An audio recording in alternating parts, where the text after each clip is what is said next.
Hello, everyone, and welcome back to Phenomenon, a paranormal podcast. This is Christina and my co-host here. Hey, this is Anthony. What's going on, guys?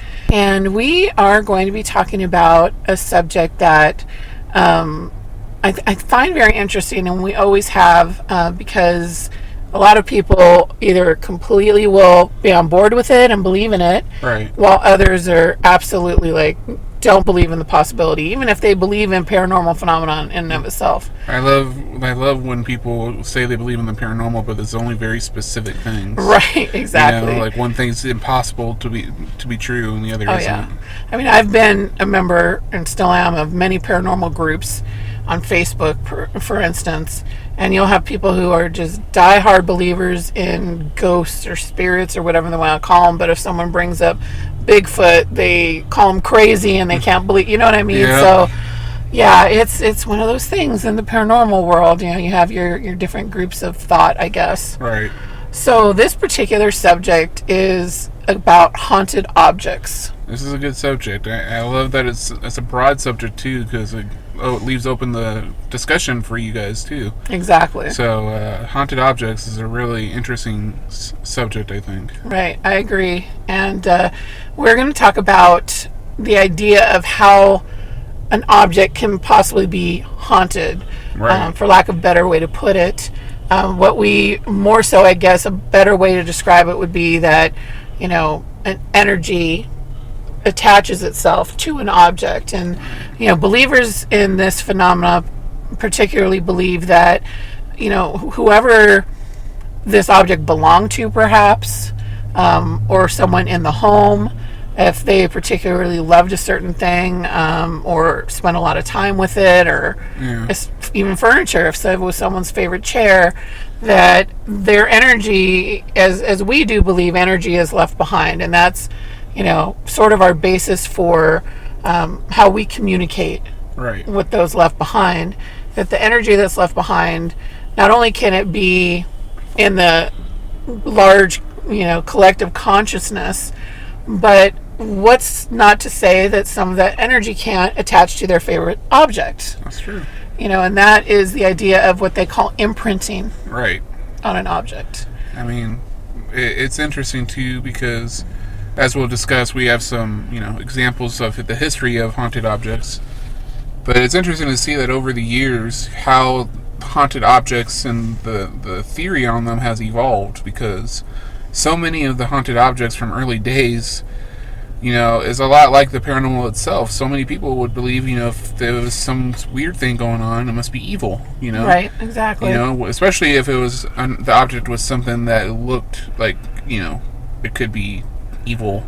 Like a doll, for instance. Yeah, that was going to be our first thing to talk about, would be dolls. Right. Why is that such a popular thing to be haunted? I mean, I can tell you my perspective of it. Right. Especially as a doll collector. Right. Yeah, you are. You're definitely a doll collector. Yeah. And so for those who don't know, I do collect vintage dolls. I like to find ones that maybe have sort of been left to not shine like they did in their better days, and they need some repair or fixing up. Right. To get back to that point. And I often will do that. I'll resell them. Right.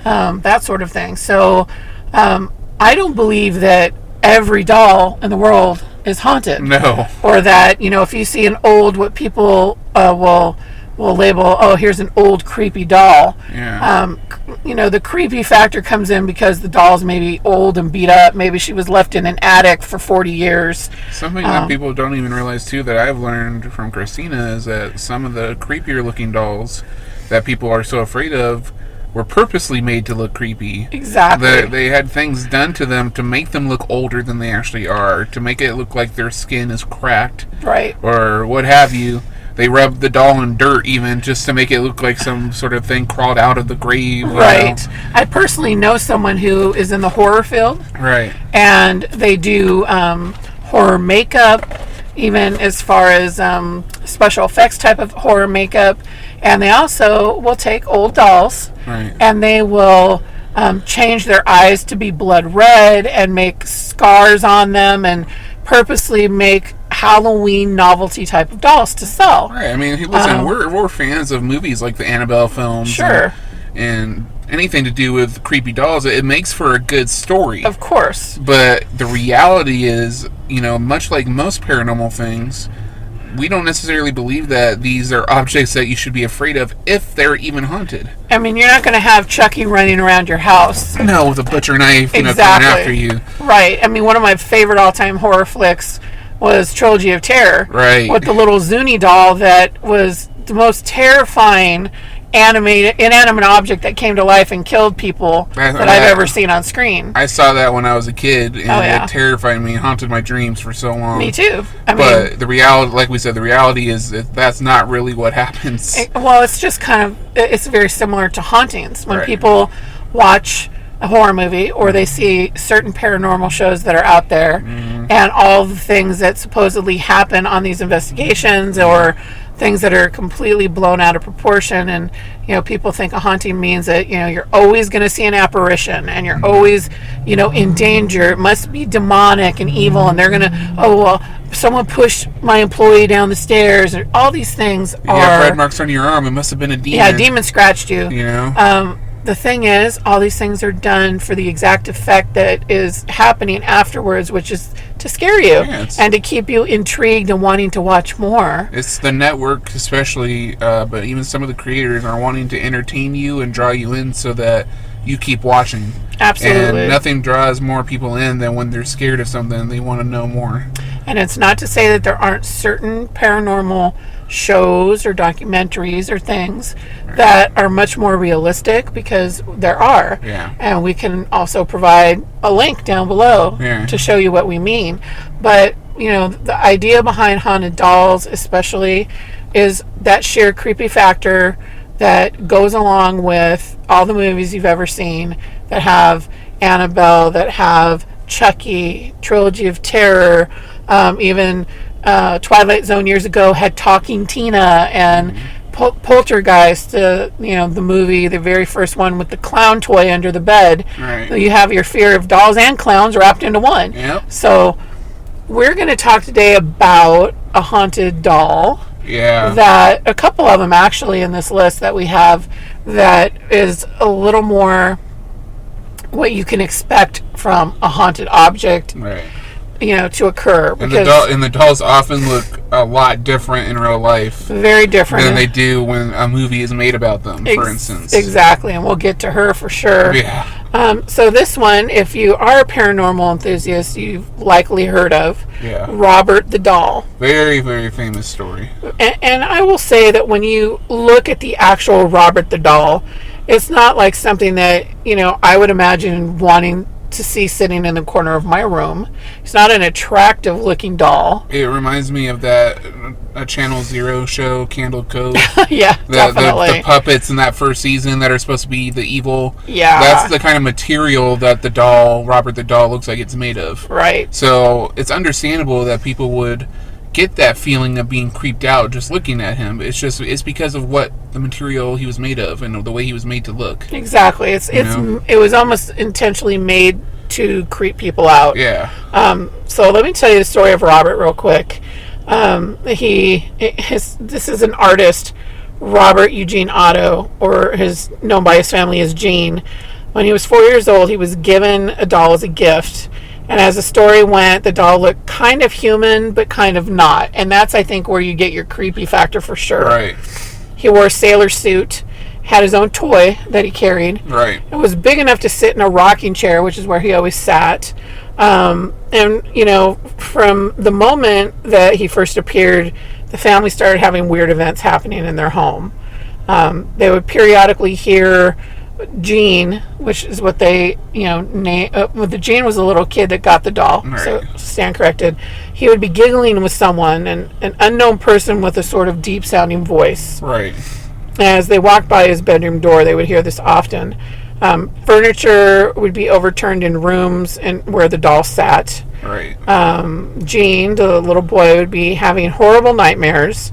Toys would disappear and reappear, and they'd reappear mutilated. Nice. And whenever something went wrong, the little boy would utter the phrase, "Robert did it." Right. Okay. My thoughts on that after. Yeah. Even after Robert was banished to the attic because the family was feeling uncomfortable, Right. passers-by claimed to see a small figure moving from window to window up in the attic where Robert stayed. Okay. So many to this day believe that the doll is cursed. These days he's kept under lock and key at Key West Fort East Martello Museum. People can go visit him, but you have to make sure you ask his permission before taking his picture. He doesn't take kindly to unsolicited photographs. And then whatever you do, don't bring home a Robert the Doll replica, they say. Really? Okay. Now, do I believe that objects like Robert could, be cursed? I don't know that I would say cursed. I would say, like we were talking about earlier, if someone's energy had imprinted on the doll, Right. I don't deny the possibility of anything, especially when I can't disprove something. Right. That's a very hard thing to disprove in and of itself. Yeah. And could he have been a mischievous spirit or even a nasty, Yeah. person trying to mess with things? Sure. The giggling and talking to somebody with a deep voice, I mean, that can lend to spirit activity. Right. Although a lot of people say, well, a lot of children have imaginary friends. Yeah. My response to that has always been, or were they imaginary? Right. We don't know. There's a lot of theories out there that children are often way more susceptible to seeing the paranormal Right. than us adults because their minds are a lot more open. Right. So Exactly. I have always thought that many imaginary friend stories could actually be actual people. Exactly. You I had an imaginary friend myself when I was little. I can't tell you anything about her now. I don't remember. Yeah. But I also have always been a little more open Yeah. to things like that. So as far as the destruction of toys and things like that, it could be Gene, the little boy himself, doing things and blaming it on Robert. Right. I mean, we don't know that. Yeah. But again, the family felt uncomfortable enough with Robert to put him away and then now in a museum, which, may be the right thing to do if you don't know what the cause is. But he is probably one of the most famous out of two haunted dolls Yeah. in the paranormal world.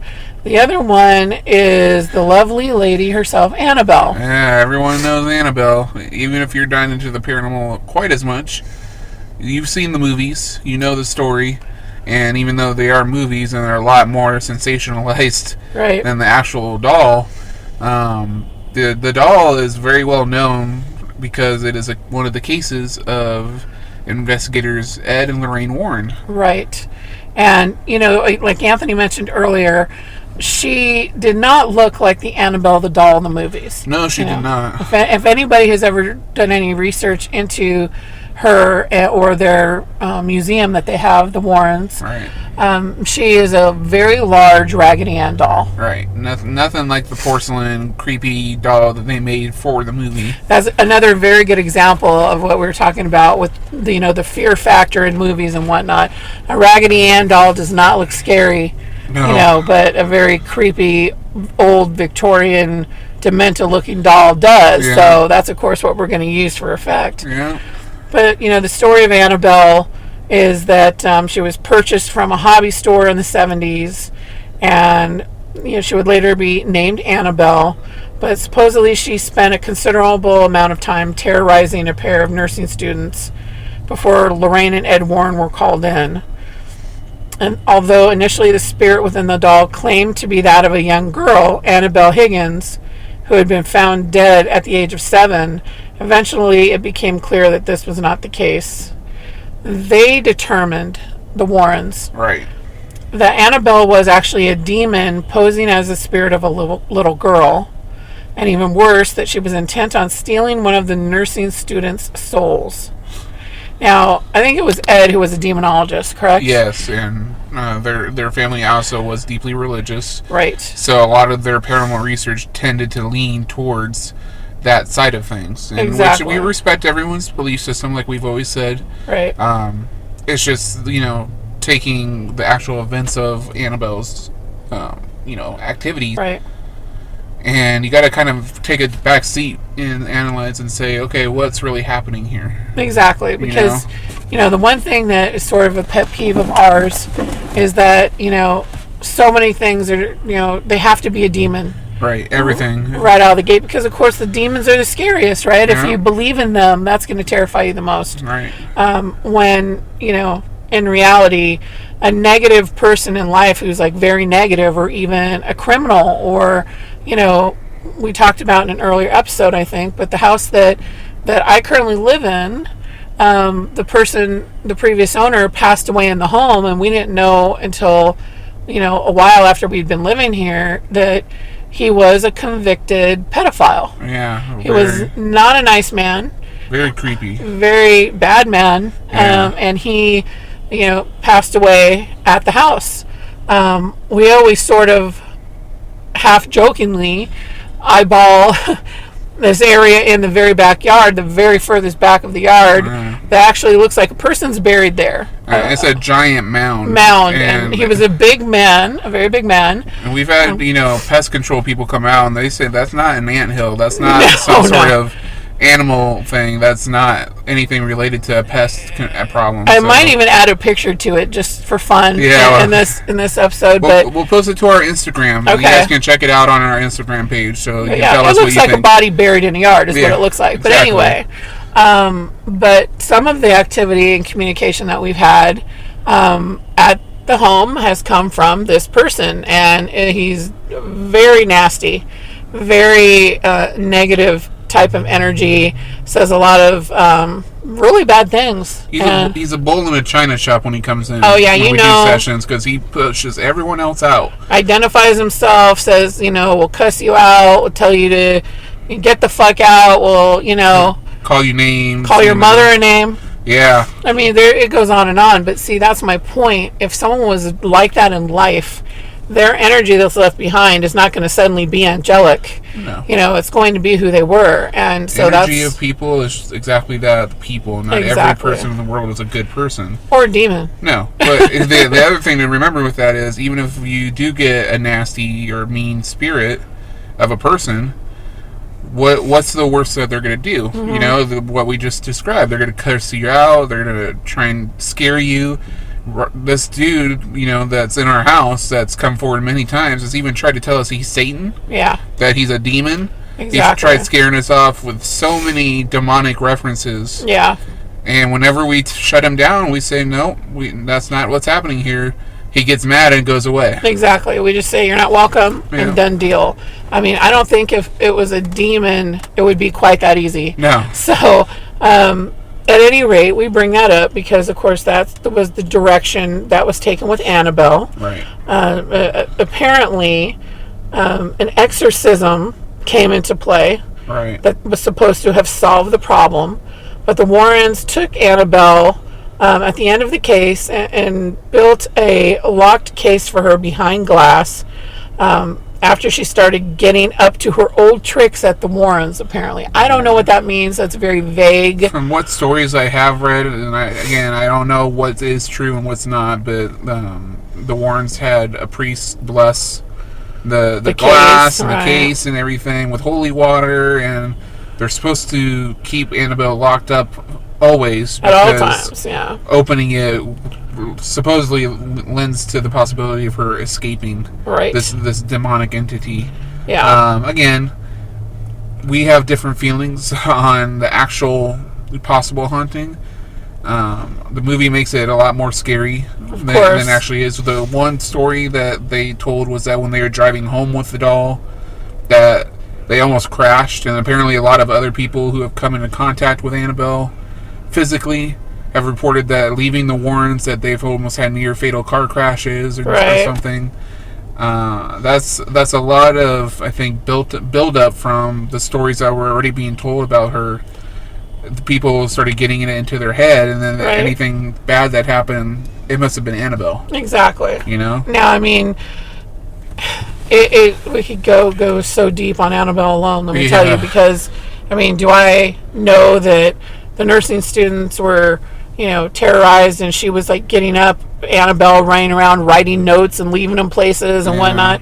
I mean, in our experience, it takes a tremendous amount of energy to move an object even a little bit. We were impressed when a spirit in our home actually moved a straw. Right. I mean, because that's what we're talking about. It takes a lot of energy A lot. to move anything. We've had, recently we had a ball that lights up on a desk thrown off the table. Right. But it wasn't like thrown like super hard. Or far. It just went, kind of to the side, but it was like to the point where no one could have done it, but a spirit. We analyzed the situation. Exactly. But So that's what we're talking about. yeah, I mean, Annabelle could have some sort of energy attached to her, and if they feel more at ease having her behind a case, I mean, more power to you if you feel like that energy was causing problems. Yeah.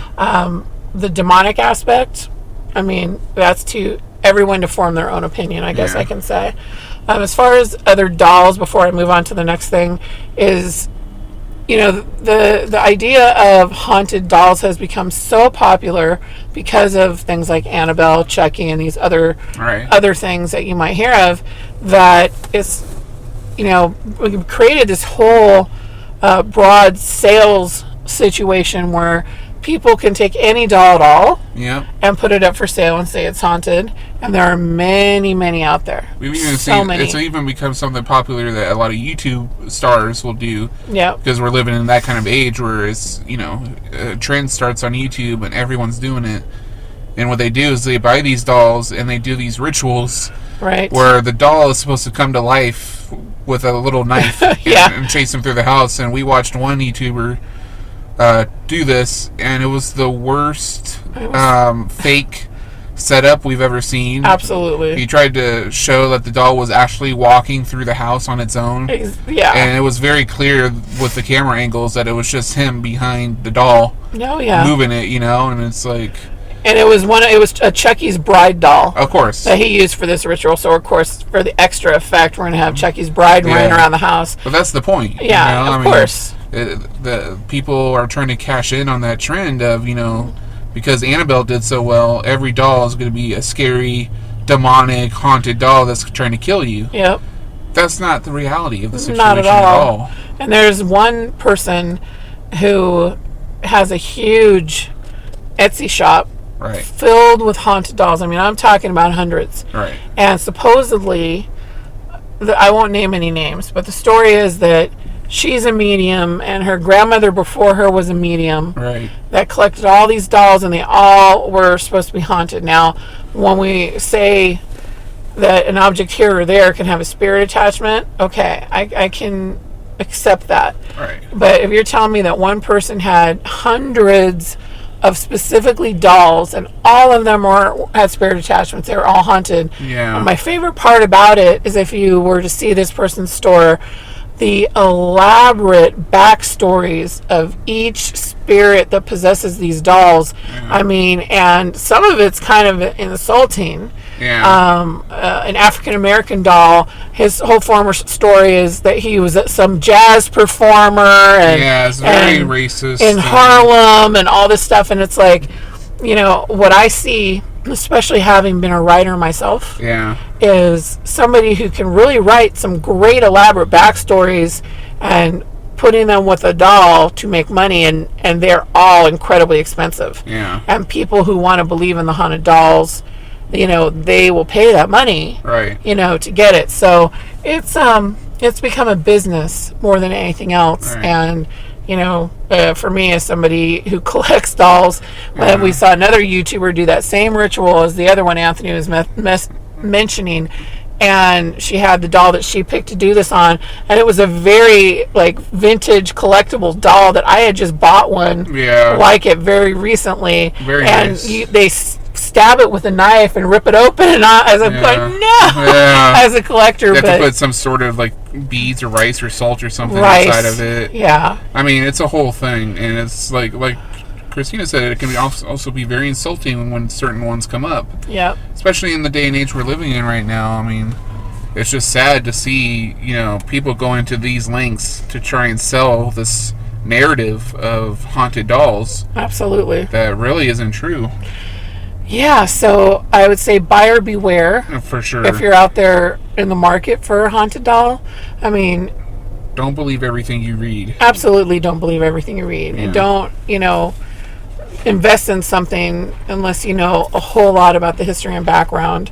There are a couple other things here, and I'm only going to mention this one briefly because, the last thing is something that is very well known that I want to talk about. But, Right. there are paintings that also people say can be very haunted. Which is a unique concept, I think, when it comes to art. Exactly. Because, an artist does pour a lot into a painting. Itself. Right. The question is just how much and what stays with it, I suppose. And there's a very famous one called The Hands Resist Him painting. Now, the name is ominous enough. If we will maybe put a link to this painting where you can look at it online. It's definitely a very eerie looking painting. Right. I wouldn't even know, it makes you feel things Yeah. to look at it. But it's also referred to often as the haunted eBay painting. The Hands Resist Him was found on eBay. On site of an old brewery from a couple in California.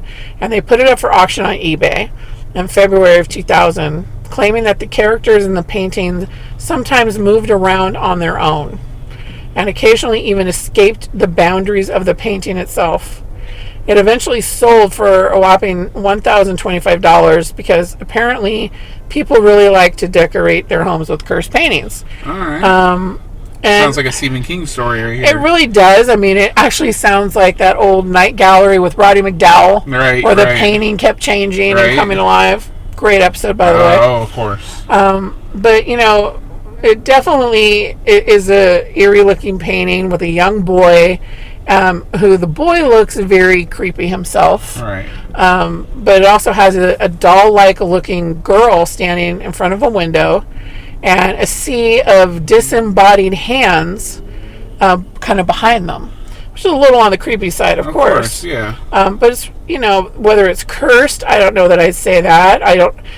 Here could be another example of a couple that saw this painting and it was really creepy and they said, oh, I bet we could sell this on eBay as a haunted item. Yeah.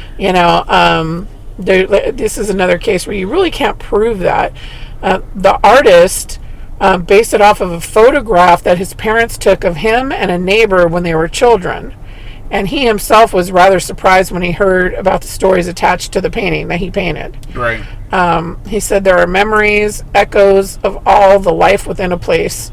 The hands are the other lives. And that was the driving force behind the creepiness of those hands. Yeah. So, I think that people can create a story around anything if they really wanted to. Yeah, they really could. And make it creepy. But, what is this haunted or other paintings, or is it just an opportunity, Yeah. to make money? I guess that's something that only those people who cash the check will know. Yeah, I mean, like I said, I think from an artistic standpoint, it's interesting to think about, the emotion and the energy that the artist is pouring into the painting, or the emotions that are elicited from people upon seeing the painting. Right. Could that energy build up and attach itself to the painting because of it?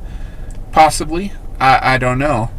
But, you always have to also kind of keep a wary eye when people are trying to sell something like that online. Oh, exactly. There's a difference between those who generally just want to give these items to someone to collect and to kind of keep safe with someone who specializes in the haunted object world. Right. And then those who are trying to, make $1,000 Well, online. exactly. That's a good point because, we were talking earlier about a couple of different people that have their, haunted museums. Right.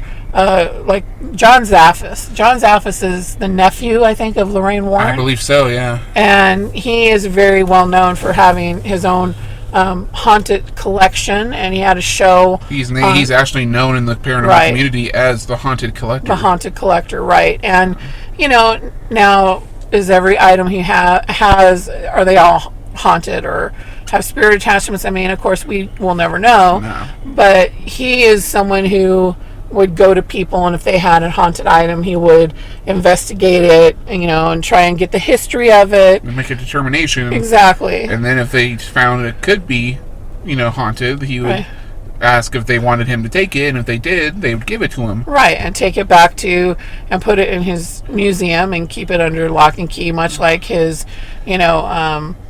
aunt did, and aunt and Yeah. uncle. So there's John, and then there are Dana and Greg Newkirk, who have their own, paranormal museum. This is actually the only known traveling paranormal museum, so Exactly. they have a huge collection that they keep in their home, and then they take it on the road with them to show people.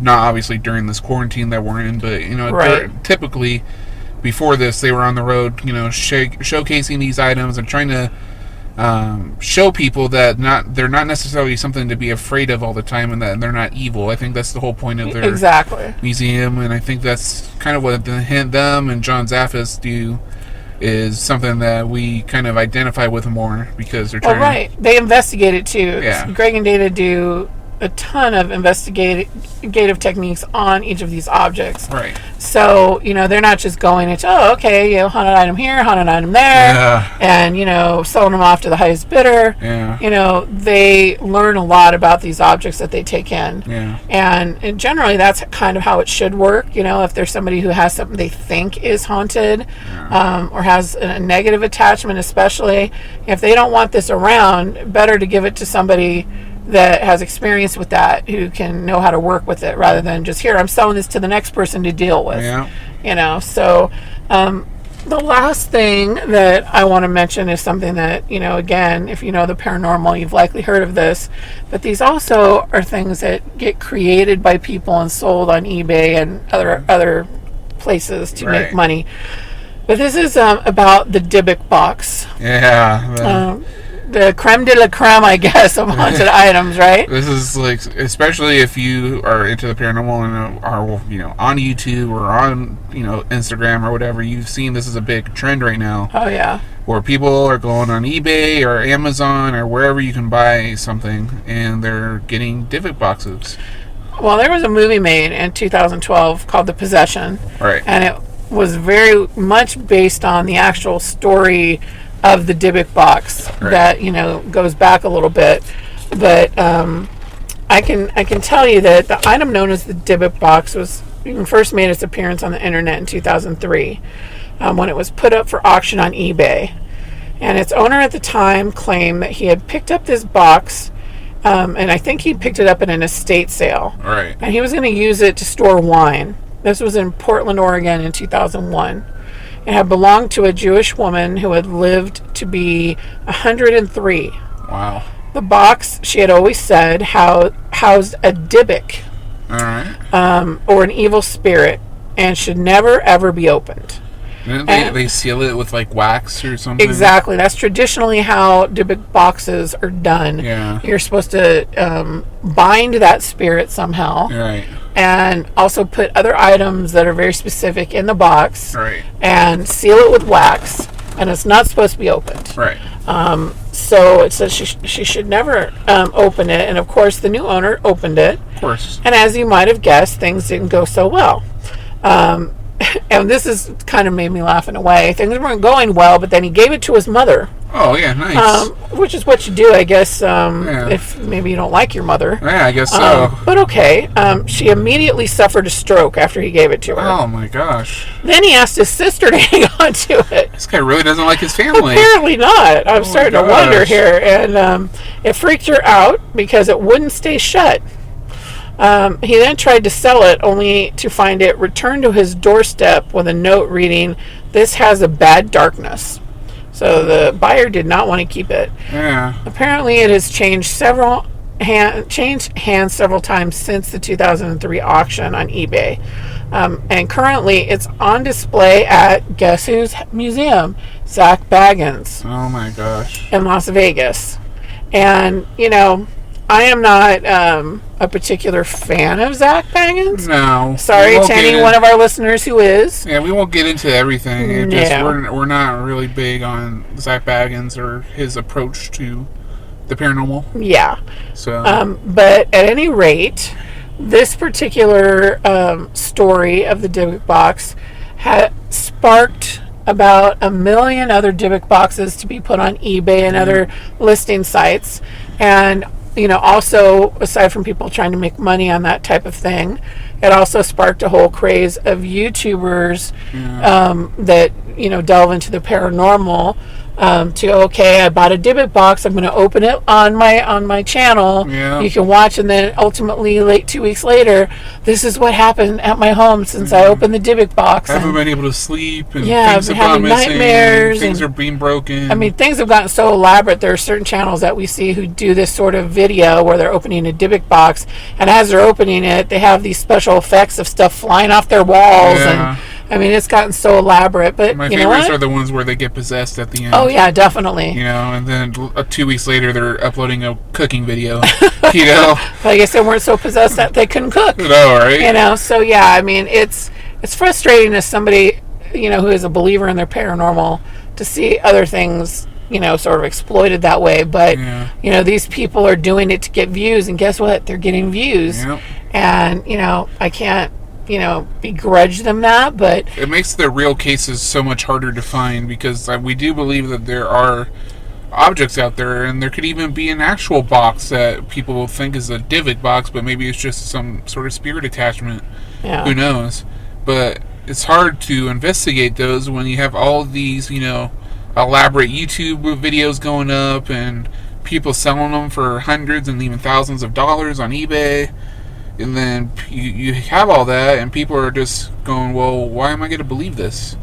It just sounds like a big scam. It does. I mean, and it does. It makes work for people who do believe in it and who want to, share that with others. It makes that much harder. But, there are enough people out there, I guess, that can see through those things. And, hopefully that doesn't, I'm not sitting here saying that I know that you couldn't bind this evil spirit and put it in a box and Right. seal it up and be safe. No. That's not my field. No. But I can just say that as far as haunted objects go, yes, I think that negative energy can attach to pretty much anything if it wanted to. Right. So I actually we've done some investigations with a couple of different dolls who were supposed to have had a spirit attachment, Yeah. and have video of spirit box sessions with those dolls. Yeah. I can put the links also to that for you to listen for yourself and see Yeah. what you might hear and pick up. But again, I always encourage people to not just, believe something outright, especially if it's about buying something. Yeah. Or if you want to investigate something and invest in that, then by all means do that, investigate it, be open to things. But also be wary out there, because there are people who will take advantage. Yeah. And also, as a side note, too, besides negative energy attaching possibly to these objects, you gotta also remember that not all energy is bad either.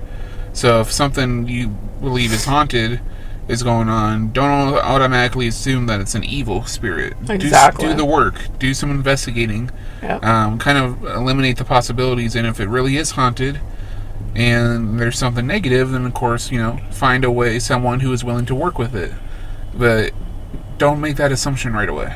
Exactly. And we are going to have a lot of links to include in this Yeah. for you to check it out yourself, and we're always welcome to opinions and comments. And if you yourself have an object that you think could be haunted, we're happy to hear your story.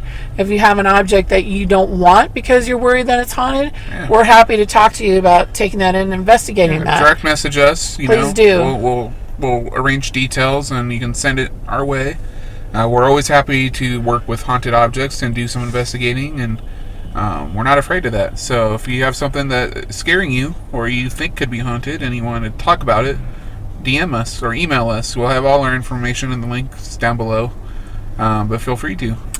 That's a wrap on this episode. And again, thanks for listening, and for the people who keep coming back, thank you, and spread the word. And even if you have an idea for a topic, hit us up. We're always open to listening. So Yeah, we're really excited for next week's episode because UFO Day is coming up, World UFO Day. oh yeah, And we're going to be recording on that day and talking about some very popular UFO stories. So we'll be sharing those with you next week.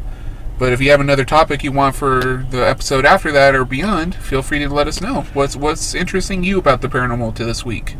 That's right. And we encourage participation, so feel free. And thanks again for listening, everybody. We'll talk to you soon.